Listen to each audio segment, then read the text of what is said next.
프리마켓 시세에서 낙폭이 과대한 우리 관련 종목들의 움직임을 놓고 보면서 검은 월요일이 정말 불가피하구나라는 것을 다시 한번 체감하게 됩니다. 오늘장 안전벨트를 단단히 매고 앞으로의 방어 전략 어디에 포커스를 맞춰야 될지 찾아가 보겠습니다. 먼저 프리마켓 움직임 점검합니다.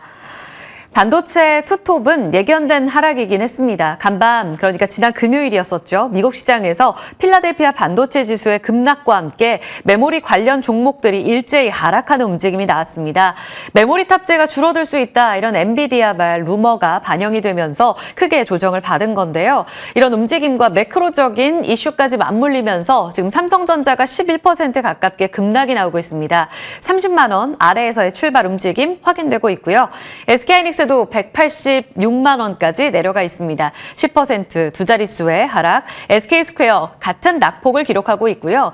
현대차가 63만 원에 9%의 약세로 지금 70만 원 선에서 더 멀어지는 모습 확인되고 있습니다. 오늘 로봇 관련 종목들도 일제히 약세 움직임 나타내면서 레인보우 로보틱스도 8%, LG그룹주들도 약세 출발 나오고 있습니다. AI 사이클과 관련돼서 삼성전기도 추가 하락이 나오고 있는 상황인데요. 자, 지난 금요일장에서 애프터마켓에서 가파르게 올라오며 상승으로 거래를 마쳤었는데요. 오늘 장중 변동성 안에서 어느 정도의 하방이 가능할지 지지 여부 체크해 보겠습니다. 다음 넘어가 보겠습니다. 소부장도 같이 빠지고요. 바이오도 마찬가지입니다. 10년물 국채 금리가 다시금 4.5%까지 도달을 하게 되면서 가장 대표적인 성장주인 바이오가 조정을 받고 있고요. 펩트론이 6.5%, 삼천당 제약 8%의 약세 보여주고 있습니다. 반도체 투톱 빠지면서 소부장도 지금 10%가량의 약세 보이는 쪽 많은데요. 이오테크닉스가 지금 두 자릿수의 급락을 나타내고 있습니다. 거래량 동반하면서 움직이는 쪽으로 넘어가 보겠습니다. 사실상 지난주까지만 하더라도 주도주가 빠져나가면서 방어주 역할을 했던 은행주들이 좋았었는데요. 환율의 급등, 1,560원까지 야간 거래에서 돌파가 나오자 이런 부담감을 반영하면서 은행주들이 오늘은 일단 약세로 출발을 하고 있습니다. 추후 전략 잠시 후에 체크해 보도록 하고요. 대원제약 같은 경우에는 지난주에도 추가적으로 올라오게 되면서 개별적으로 바이오주 안에서 강세 움직임을 나타냈습니다. 오늘 20%의 급등 움직임 확인되고 있고요. 또 하나 눈에 띄는 점은 두산 로보틱스입니다. 반등을 도모하면서 3%의 차별화된 시세가 확인되고 있습니다. 오늘 차별화된 시세를 보여주고 있는 종목들에 대한 전략, 급락하고 있는 주도주에 대한 전략 어떻게 잡아야 될까요? 일단 원인은 앞서서도 계속 들으셨을 겁니다. 고용 호조, 이로 인한 금리 인상 가능성. 그러니까 지난 5월에도 시장을 한 차례 뒤흔들었었던 매크로적인 이슈가 발발됐습니다. 지난 금요일에 발표됐던 비농업 고용지표가 예상치보다 2배 가까이 잘 나왔습니다. 이렇게 경기가 좋다고 결국은 금리 인하가 아닌 연내 금리 인상 가능성이 불지펴지면서 지금 현재 트레이더들은 연내 1회 정도의 금리 인상을 보고 있고요. 지금 보시는 건 CME 페드워치 툴에 따르면 12월 금리 인상 가능성이 절반 이상, 그러니까 계속적으로 인하나 동결 쪽으로가 절반 정도의 가능성을 보고 있다면 12월부터는 동결 가능성이 20%대, 그리고 인상 가능성이 50% 이상으로 높아지고 있는 점을 시사하고 있습니다. 사실상 이렇게 되면 따라가는 금리의 상승 움직임이 부담스러울 수밖에 없는 상황이고요. 이 때문에 뉴욕 증시 시총이 지난 금요일에만 2,000조 넘게 증발하는 모습이 확인됐습니다. 달러 강세, 금리 오름세 우리 시장에도 크게 영향을 미칠 수밖에 없고요. 여기에 주말 사이 동안에 이란 중동, 그러니까 미국과 이란 간에 다시 한번 중동 긴장감이 커졌는데요. 특히 휴전 기간 동안에 이스라엘 쪽에서 레바논 공습, 다시 또 이란에서 이스라엘 쪽으로 공습하는 내용이 전해졌고요. 지금 직전에 나온 내용에 따르면 이란 쪽에서 미군 기지를 다시 한번 공격했다라는 속보들도 로이터 통신을 통해서 전해지고 있습니다.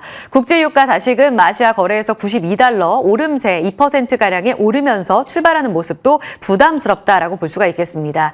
트럼프 대통령은 여전히 협상 가능성을 높게 점치고는 있지만 미국 시장의 약세와 야간 선물 지수 우리 시장에서 가격 제한폭까지 떨어지는 모습 상당히 부담스럽고요. 검은 월요일 예상이 된다라고 보고 있습니다. 그 공포 속에 그럼 투매에 우리가 가담을 해야 될까요? 여기서 완전히 꺾이는 건 아닐까? 많이 올라올 대로 올라왔지. 그렇다면 지금은 챙겨야 될 때인가? 혹은 손실날 종목들을 손실을 보고도 팔아야 될 것인가? 이게 가장 큰 고민입니다. 시장의 방향성에 있어서 지금 모두가 확실치 않다는 것에 대한 불안감인데요. 증권가 시각 모아봤습니다. 일단 IM증권에서는 다시금 금리가 올라온 것이 AI 주도주들 차익 실현 빌미를 제공했다고 보고 있습니다. 다만 1회 그 이상의 추가 금리 인상 가능성 굉장히 낮다고 봤고요. 오히려 고용이 호조다? 이거는 유동성 긴축이 아니라 오히려 경제 성장 측면에서 긍정적인 그림을 보여줄 수 있다. AI 사이클 추세에 꺾기에는 어렵다라고 보고 있습니다. 주도주에 대한 사이클 기조가 유지된다는 뜻으로 보고 있고요. 유한타증권에서도 지금 단기적으로 AI 반도체 대표 종목들이 수급적으로 더 조정을 받을 수는 있다고 보고 있습니다. 그래서 단기적으로 방어 전략, 금융, 내수, 그러니까 순수 가치주들을 일단은 가져가되 6월 FOMC를 기점으로 해서 케빈 워시의 첫 회의가 되겠죠. 여기에서 동결 기조와 관련된 안도 섞인 스탠스가 확인될 때 그때 주도주 다시 잡자라고 보고 있습니다. NH투자증권에서도 중요한 건 신임 연준 의장 케빈 워시의 정책 기조가 앞으로의 시장 방향성을 책임질 거라고 보고 있습니다. 이번 주에는 스페이스 X 관련해서 글로벌 자금이 다 빠져나갈 가능성이 높은데요. 12일부터 본격적으로 투자에 가담해야 되기 때문에 글로벌 투자자들은 오늘 혹은 내일 이렇게 자금을 뺄 것으로 예상되고 있습니다. 여기에 더불어서 18일에 FOMC가 있으니까요. 이때까지는 관망 취하자는 전략도 지금 얘기가 나옵니다. 하나증권 마찬가지고요. 가장 급선무는 환율 안정 여부부터 보자라고 이야기를 하고 있습니다. 그래도 주도주에 대한 전략은 변함이 없는 상황. 7월 실적 시즌을 대비해서 조금씩 저점 매수에 가담하자는 이야기를 제시하고 있습니다. 자, 그렇다면 단기간 6월 18일 FOMC까지 꽤 기간이 남아있는 상황인데요. 1, 2주 동안 무너진 포트폴리오에 있어서 어느 정도 이 손실률을 해지할 수단이 필요합니다.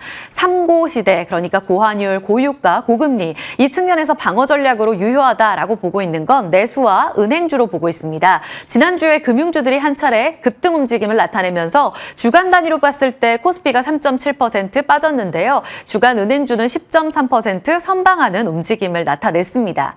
이유 있는 상승, 금리가 올라오면서 그 모멘텀으로 예대 마진에 대한 기대감이 높아졌기 때문이고요. 또 ELS 홍콩 과징금도 경감됐습니다. 우려감 섞인 이슈가 어느 정도 하방을 지지하는 이슈로 제시됐다라고 이야기를 하고 있습니다. 그러면서 투심이 매우 좋았는데 KB금융과 신한지주 같은 경우에는 주간 단위로 봤을 때 유례없는 상승을 나타내면서 다시 한번 추가적인 강세가 이어질 수 있을 것인가, 직전 고점을 돌파할 수 있을 것인가에 대한 기대감을 높이고 있습니다. KB금융은 주간 14% 올랐고요. 신한지주 15% 급등. 지금 2분기 실적에 대한 기대감도 매우 높아지고 있습니다. 은행 측면에서는 기대가 그리 높지 않지만 자회사로 볼 수 있는 증권주들 실적이 좋아졌기 때문에 금융 지주사들이 다 같이 좋아질 거라고 보고 있어요. 다만 지금 환율 측면에서는 사실 부담스럽다라고 하나증권에서도 이야기를 하는데요.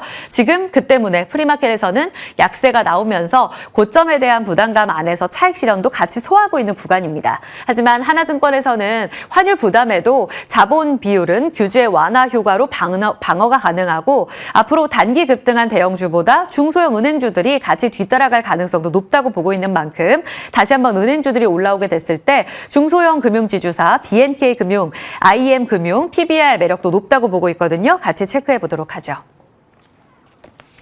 자, 그런 가운데서 AI 이슈가 시장을 어느 정도 방어할 수 있을까요? 사실 주도주 측면에서 지금 잡음을 겪고 있는 상황입니다. 지난주에 젠슨 후앙 CEO의 방문에도 불구하고 금요일장의 반도체 종목들의 반동성이 꽤 컸었는데요. 소캠 이슈로 인해서 엔비디아발 메모리 탑재 용량이 줄어들 수 있다, 이런 루머들이 반영이 되면서 반도체 투심이 급격하게 악화되는 모습을 나타냈습니다. 하지만 주말 사이 동안 많이들 찾아보셨을 건데요. 있는데요. 지금 이렇게 나온 내용들에 대해서 많은 반박 이슈들이 나오고 있는 상황입니다.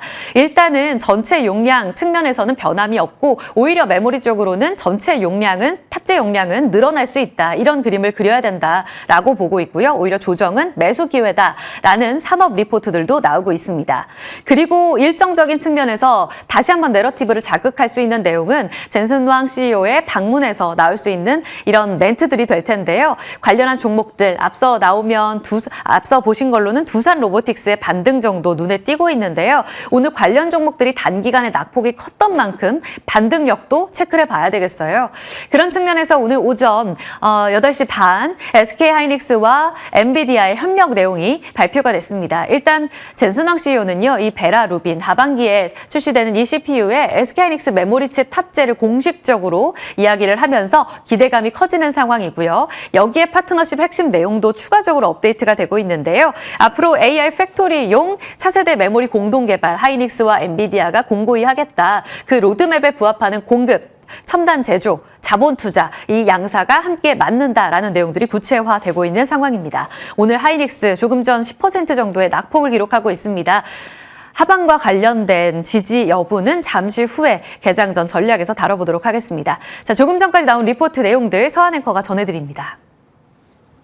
네, 블랙 먼데이가 예상되고 있는 가운데 증권가의 보고서가 이 불안 심리 안에서 중심을 좀 잡아줄 수 있을까요? 투탑에 대해서 목표 주가가 상향 조정된 가운데 이 삼성전자의 지분 가치가 아직 반영되지 않았다라는 삼성물산에 대한 하나증권 보고서부터 체크해 보도록 하겠습니다. 목표 주가를 65만 원으로 상향, 탑픽으로 유지했고요. 의심할 필요가 없는 PBR 0.7배, 저렴한 주가라는 판단에 대한 보고서였습니다. 최근 주가가 올랐음에도 불구하고 여전히 밸류는 저렴하다라며 이 삼성전자의 지분 가치가 반영되어 있지 않다라는 판단이었는데요. 올해 분기별로 증가하는 이익 그리고 속도가 빨라지는 반도체 투자로 실적 성장을 바라볼 수 있고 원전 수주와 태양광 사업에 대한 기대감으로 내러티브까지 풍부하다라고 분석을 내놨습니다. 특히나 본질적에 대한 훼손이 없이 흔들리는 이 구간 과연 어떤 소화력으로 지난 거래일 그리고 지금 프리장에서의 급락을 메워갈 수 있을지 함께 지켜보시죠. 자, 그렇다면 이 투탑과 함께 큰 흔들림을 보였던 소부장은 어떨까요? 오늘 증권가에서 반도체 소부장단에 대해서 본질은 훼손이 없다라는 보고서 코멘트들이 쏟아졌는데요. 그 가운데 IM증권의 심택 보고서로 투자 포인트 체크해 보겠습니다. 최근 주가 조정은 펀더 훼손이 아닌 투자 심리 위축에 따른 것이다라며 목표 주가 18만 5천 원을 유지했고요. 상승 여력 무려 80%를 판단했습니다. 지난 5월 고점 대비 27% 정도의 조정을 받았지만 이는 투자 경고 지정에 따른 수급 악화 그리고 소캡 용량 축소 이슈 부각이 원인이라고 판단을 했는데요. 이 축소 이슈에 대해서는 PCB 사업에서는 실질적인 영향이 제한적일 것이다라고 전망하면서 소캡용 모듈 그리고 LPDDR용 기판 모두 6월에 대량 양산될 예정이다라고 분석을 했습니다. 특히나 PCB 시장 규모에서 50% 점유율 확보를 목표로 하고 있기 때문에 이러한 조정은 매수 기회라고 판단을 한 건데요. 오늘도 급락 출발이 예상되고 있는 가운데 과연 이 구간이 기회로 추후에는 바뀔 수 있을지도 함께 지켜보시죠. 자, 그렇다면 소비 쪽은 어떨지 오늘 반도체 소부장과 함께 화장품 업종에 대한 코멘트도 쏟아졌습니다. 숫자를 이제는 반영해줘야 할 때라는 보고서들이었는데요. 하나증권에서는 화장품 수출은 양호한데 주가 하락은 과도하다라며 화장품 업종에 대해서는 비중 확대를 권고 그 안에서도 APR에 대해서는 1분기에 이어서 2분기 유럽 시장 성장 기대를 반영해서 양호한 실적을 이어갈 것이다라고 내다봤습니다. 특히나 화장품 섹터의 현재 주가는 실적이 고려되지 않은 밸류에이션까지도 과도하게 떨어진 상태라며 최근 조정을 기회로 활용하기를 원한다라는 코멘트를 달기도 했는데요. APR 같은 경우에는 외국인의 순매수까지 잡히며 20일선은 지지해주는 상황입니다. 과연 답답한 횡보를 뚫고 추가적인 방향성이 위로 향할 수 있을지도 함께 체크해보겠습니다. 당일 리포트 통해서 시장 힌트 챙겨봤습니다.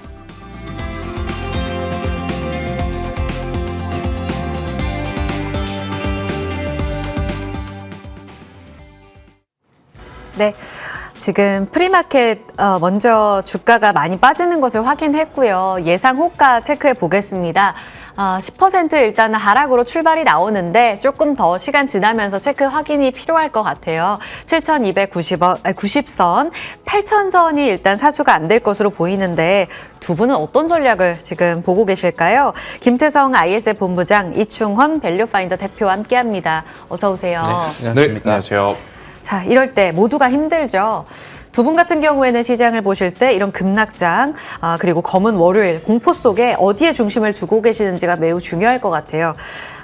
일단 방어주로 대비가 단기간 필요하다? 앞서 리포트에서는 그런 이야기들이 많이 나왔단 말이에요. 김태정 본부장님, 네. 오늘 월요일 일단 어디를 보고 전략을 좀 변경해야 될까요? 일단 해지 종목을 통해서 우리가 방어를 할 때는 어떤 네. 상황에서 할 수 있냐면 10%를 빠졌을 때 1%씩 열을 빠지는 것과 하루에 10% 빠지는 경우가 있잖아요. 네. 전자인 경우에는 아무래도 이제 해지가 가능하지만 우리나라 장처럼 지금 하루아침에 지금 마이너스 10% 받는 장에서 그런 해지 전략을 통한 계좌의 방어는 저는 어렵다라고 좀 말씀드리고 싶어요.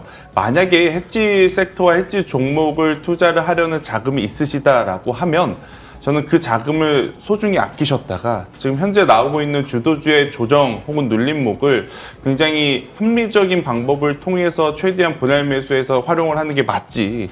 지난주 금요일날 그리고 간밤에 미증시에서도 금융주가 혹은 보험주가 아니면 일부 몇 섹터가 방어해주는 모습을 보여준다 그래서 오늘 장 초반에 그런 섹터를 쫓아갔다가는 그 해당 섹터의 추가적인 상승이 안 나왔을 땐 주도주도 물리고 방어업 종으로 선택한 매매 전략 또한 물리게 되는 현상들이 좀 나타나는 경우의 수가 발생을 할 수 있어서요. 저는 개인적으로는 그런 해지 전략에 대해서는 그렇게 긍정적으로 바라보고 있지는 않고요. 예. 오히려 굉장히 빠르게 내려오기 때문에 분명히 데드캣 바운스는 어느 시점에서 나올 가능성이 높거든요. 특히 그 데드캣 바운스를 노린다라고 하면 어떤 종목을 살지는 이미 다 정해져 있습니다. 반도체 같은 경우에는 삼성전자와 SK하이닉스, 기판 같은 경우에는 삼성전기처럼 대장주 쪽으로 힘을 조금 더 집중해 보시는 게 어떻겠는가라는 의견 한번 들어보도록 하겠습니다. AI 사이클 추세적으로는 변함 없다는 거고요. 네. 지금 오늘 낙폭을 기록하더라도 여기서 함부로 하차하지 말자. 네. 네. 이충원 대표님 같은 의견이세요? 아니면 일단 좀 비가 좀 세게 내릴 때는 우리가 좀 정리했다가 다시 잡을 기회도 분명히 있다. 이런 측면도 있잖아요. 어떤 시각 보세요? 저는 정리하고 저점에 다시 못 잡을 거라고 생각을 하는 입장이고, 저점은 그 당시에 알 수 있는 것이 아니라 시간이 지나고 나서야 알 수 있는 것이 저점이다라고 보고 있고, 일단 간밤에 지난주에 이제 미국 증시가 급락을 했었던 이유는 경제 지표가 너무 잘 나와서 금리 인하가 아니라 금리 인상을 하는 것이 아닌가. 그리고 뭔가 브로드컴이나 이런 실적에서 확인을 했듯이 시장에서는 이제 AI를 뭔가 어느 정도의 차익 실현을 하려는 생각들이 있나라는 게 엄습을 하면서 이제 3배 지수인 코르 같은 경우에는 42% 급락을 하고, 그리고 선물 지수 같은 경우에도 오늘 하한가를 지금 마이너스 8%를 기록을 하고 있죠. 그러한 상황에서 제가 들었던 생각은 우리가 3월이죠. 그때 이란 전쟁으로 하이닉스로 예를 들면은 110만 원까지 갔던 게 80만 원까지 갔습니다. 고점에서 한 27% 정도 빠진 건데 지금이 딱 그렇습니다. 그런 상황에서 제가 말씀을 드리고 싶은 거는 올라갈 때는 잘 살 수 있는데 이게 또 막상 빠지면 또 못 사는 이런 상황들이 항상 나오다 보니 이제 그런 게 가장 어려운데, 그렇다고 해서 오늘 저도 마찬가지로 조정은 기회다라고 생각을 하지만, 근데 이번 주에는 굉장히 큰 이슈들이 많습니다. 일단 CPI도 있고, 지금 목요일에 그 선물 옵션 동시 만기일이 지금 이쪽에서 얘기가 되게 많이 나오는 거는, 우리가 1,000만 원으로 레버리지를 사면은 2,000만 원의 선물을 사야 되고, 그러면 선물 가격이 올라가니까 기관에서는 매수 차익 거래를 합니다. 선물을 이제 팔고 현물을 이제 사는 거죠.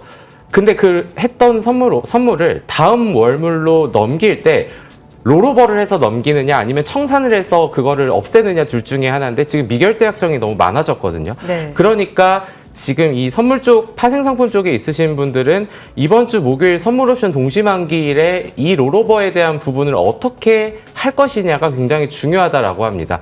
그래서 물론 오늘 만약에 내가 50을 더 살 수 있다라고 하면은 뭐 오늘 한 10에서 20 정도는 더 사는 거는 좋은데, 근데 이왕 더 살 거면은 확인을 하고 사는 것도 저는 늦지 않다라고 보고 있기 때문에 이번 주 수요일 저녁이나 이제 목요일까지 한번 보시면서, 그래서 아마도 뭐 검은 월요일이다라는 얘기들도 많이 나오겠지만, 저는 이번 주간이 굉장히 이번 주에 대응을 어떻게 하냐에 따라서 투자자들의 수익률이 굉장히 전 달라질 거라고 보고 있기 때문에, 이번 주 목요일 선물 옵션은 여느 선물 옵션 만기일보다 굉장히 중요한 주간이 될 것이다라고 보고 있습니다. 알겠습니다. 김태성 본부장님, 이충원 대표님께 여쭤볼게요. 그 젠슨황 CEO의 지금 SK 하이닉스 협력 내용이 공개가 됐는데 이것 역시 주가를 방어하기에 좀 약한가요? 젠슨황 CEO의 깜짝 선물. 여기서 지금 반응하는 종목이 한 두산 로보틱스 요 정도 되는 것 같거든요. 네, 뭐 오늘도 이제 뭐 LG도 만나고 뭐 되게 많은 기업들을 만난다라고 했죠. 네이버도 만난다 하고 네이버는 오늘 한 8시 3분쯤에 엔비디아의 협력과 관련된 공시를 하면서 대체거래소에서 그래도 거의 보합까지 끌어올리는 힘을 보여주기는 했었는데 예. 이러한 부분들이 그래도 긍정적으로는 좀 작용될 수 있지 않나. 뭐 이게 세론이다 하는데 그렇기에는 너무 큰 이벤트이기 때문에 저는 계속해서 긍정적으로 작용될 부분이 되지 않을까 이렇게 보고 있습니다.